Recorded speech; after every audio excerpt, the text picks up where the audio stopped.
Konflik Ukraina baru saja memasuki babak yang sangat mengkhawatirkan. Pada hari Minggu, Rusia melancarkan salah satu serangan udara terbesar dan terlama dalam perang ini, menghujani wilayah Ukraina selama lebih dari 12 jam dengan hampir 600 drone dan 48 rudal. Ibu kota Ukraina, Kiev, menanggung beban terberat dari serangan brutal ini, yang menyebabkan setidaknya 4 korban jiwa, termasuk seorang gadis berusia 12 tahun. Skala serangan yang belum pernah terjadi sebelumnya ini, dan kedekatannya dengan perbatasan, langsung memicu reaksi keras dari NATO. Aliansi tersebut segera merespons dengan mengerahkan jet tempur siluman F-35 dan menempatkan sistem pertahanan udara di siaga tinggi, terutama di Polandia. Menurut laporan, Rusia menyerang dengan total 643 aset udara, mengenai setidaknya 41 lokasi. Meskipun Rusia mengklaim menargetkan lokasi militer dan fasilitas industri, laporan dari lapangan menunjukkan kerusakan luas pada bangunan tempat tinggal dan infrastruktur sipil di 5 distrik Kiev. Presiden Volodymyr Zelensky mengutuk keras insiden ini. Serangan brutal, teror yang disengaja dan terarah terhadap kota-kota biasa, kata Zelensky, yang mengonfirmasi semua korban tewas berada di Kiev.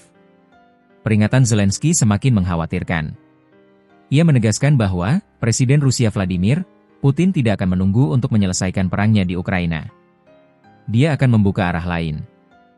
Tidak ada yang tahu kemana. Pesan ini selaras dengan peringatannya sebelumnya tentang Rusia yang menguji pertahanan udara Eropa. Keberhasilan pertahanan udara Ukraina.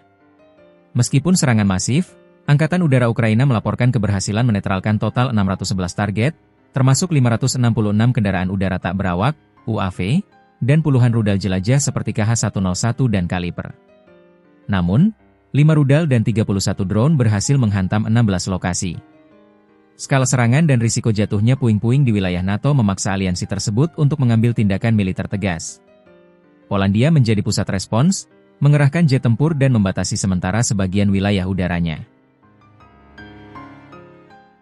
Pengerahan F-35, jet tempur siluman F-35 milik NATO dikerahkan untuk berpatroli di langit timur hingga serangan Rusia berakhir, memastikan tidak ada pelanggaran batas wilayah.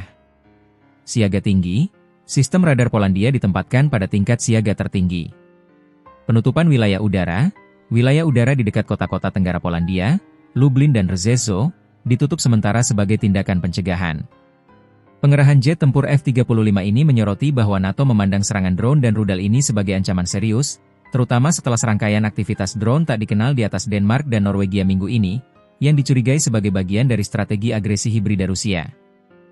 Serangan udara masif Rusia yang berlangsung 12 jam ini, ditambah dengan pengerahan jet tempur siluman F-35 NATO di perbatasan, menandai eskalasi signifikan dalam konflik.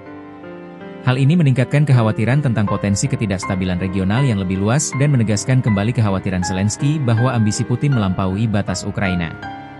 Dengan tensi militer di perbatasan timur NATO yang semakin tinggi, bagaimana seharusnya aliansi tersebut memperkuat pertahanan udaranya secara permanen untuk menghadapi ancaman drone massal dan rudal yang terus meningkat?